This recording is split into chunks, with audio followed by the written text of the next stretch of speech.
Slovenski avto leta je Ford Focus, slovenski tovornjak leta je prav tako Ford F-Max.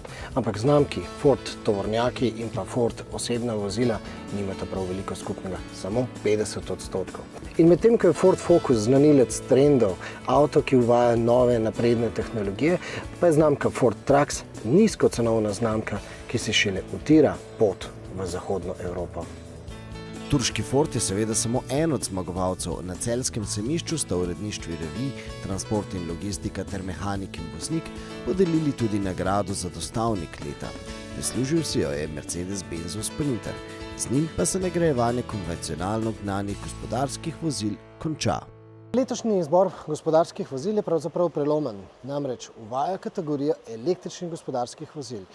Nagrado za električni dostavnik sta prejela MAN E-TGE in Volkswagen E-Crafter, torej dva tehnično enaka električna kombija sorodnih znamk. Nagrada pa je v bistvu na nek način tudi zahvala za njun prispevek k boljšemu jutri.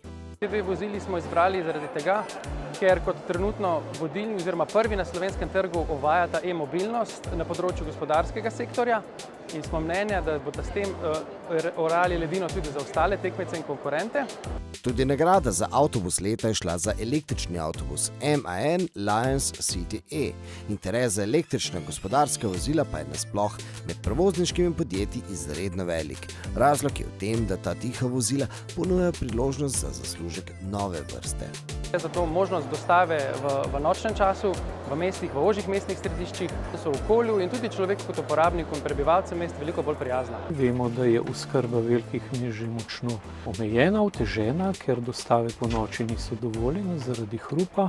Električna vozila lahko to omogočajo, ker so tiha.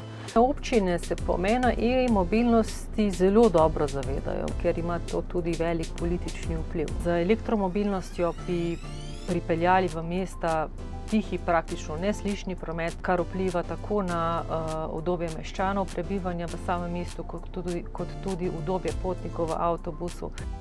Potrebo po čistejšem prevozu močno povečujejo tudi številna velika trgovska podjetja. Imamo, prevoznike, ki vozijo praktično za podjetja, ki ne tolerirajo CO2 izpustov, so nevtralne družbe in tudi od svojih dobaviteljev, kamor spadajo tudi prevozniki, pričakujejo, da bodo njihovi filozofiji sledili. Kako daleč torej smo? Gospodarski sektor se je mogoče z električno gnanimi vozili začel razvijati nekoliko kasneje kot avtomobilski sektor, vendar se razvija z enako oziroma še z večjo pospešenostjo kot avtomobilski sektor.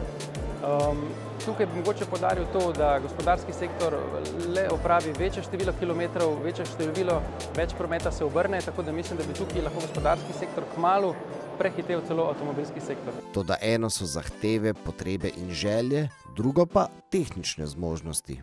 Če govorimo o širših mestnih središčih, ki v bistvu danes pomeni, če gledamo Ljubljano, Ljubljana center, Grosuplje in Vrhnika, so to še razdalje, ki so za trenutno razvito elektrotehnologijo še malo težje dosegljive. A vprašanje več kot konkretnih odgovorov še zlasti zato, ker pri transportu ne gre zgolj za vprašanje individualne odločitve za čistejše okolje. Kaj bi torej morali narediti? Smo mnenja, da bi lahko lažji dostop do subvencij in višje subvencije pripomogli k temu. Poleg tega pa smo mnenja, da bi z omejevanjem dostopa vozil v mestna in v ožja mestna središča lahko dodatno spodbudili tako prevoznike, kot tudi prevozniška podjetja, da razmislijo o ostalih konvencionalnih, se pravi električno gnanih vozilih. Za lastno uporabo je kar nekaj interesa in tudi ljudi so pripravljeni plačevati več, zavedajoč se, da prispevajo čistemu okolju. Ko pa gremo na logistiko, na distribucijo, na transport, ta dejavnost je izkoristila pri premikanju ljudi in stvari vse rezerve. Pričakovati od prevoznih firm, da bodo prevzeli nase breme višjega stroška nabave električnih vozil za premikanje blaga in dobrobitu nas vseh, je iluzorno. Naša odgovornost kot proizvajalca je, da zagotovimo čim nižjo ceno proizvoda. Nižja cena proizvoda bo možna, ko bo vozilo, ki bo električno, prinašalo podjetju, ki se ukvarja s transportom in prevozom blaga, dobiček. Mesta bodo enostavno se mogli odločiti in onemogočiti dostavo, prevoze vozilom s konvencionalnimi sredstvi. Seveda ne z dekretom, ampak z planom, kako to realno doseči. Jaz mislim, da tudi vsi akterji družbeni bomo tu odigrali svojo vlogo. Mora se pa razpršiti na vse. Vse pa v realnem pogledu zajema tudi nas, potrošnike. Z zornega kota logistične sfere so namreč cene prevozov danes mnogo prenizke, da bi se lahko šli zelen posel.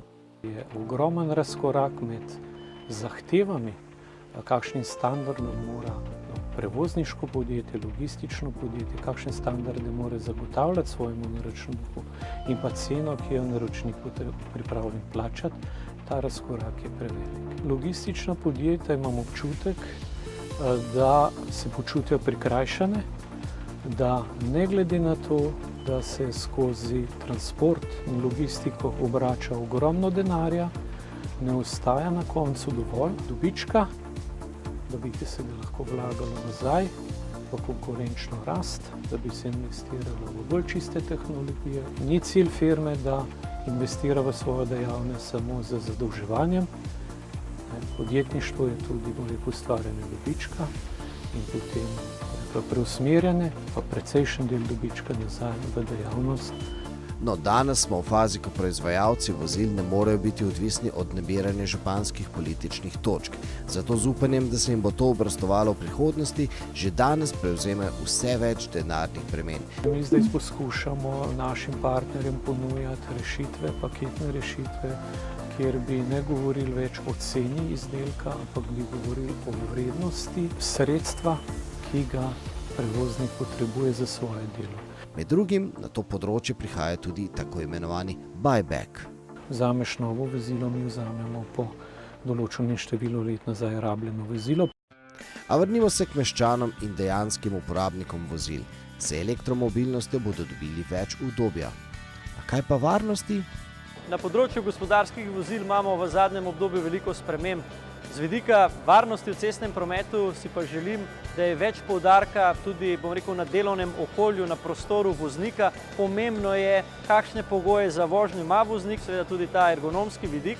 In pa pri počitku je potrebno tudi upoštevati ne samo dimenzije, vendar vse ostalo, kar nudi udobje in dobro počutje. Kajti v vsakem poslu je najbolj pomemben človek in če je človek zadovoljen, to vpliva tudi na koncentracijo, na spočitost, na varnost voznika in posledično na splošno prometno varnost.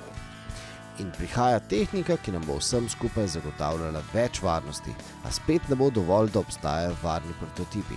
Če hočemo višjo varnost vseh nas, bo ta z množico senzorjev podprta napredna vozila treba spraviti tudi na cesto. In s tem smo spet pri kolektivnih odločitvah naše družbe.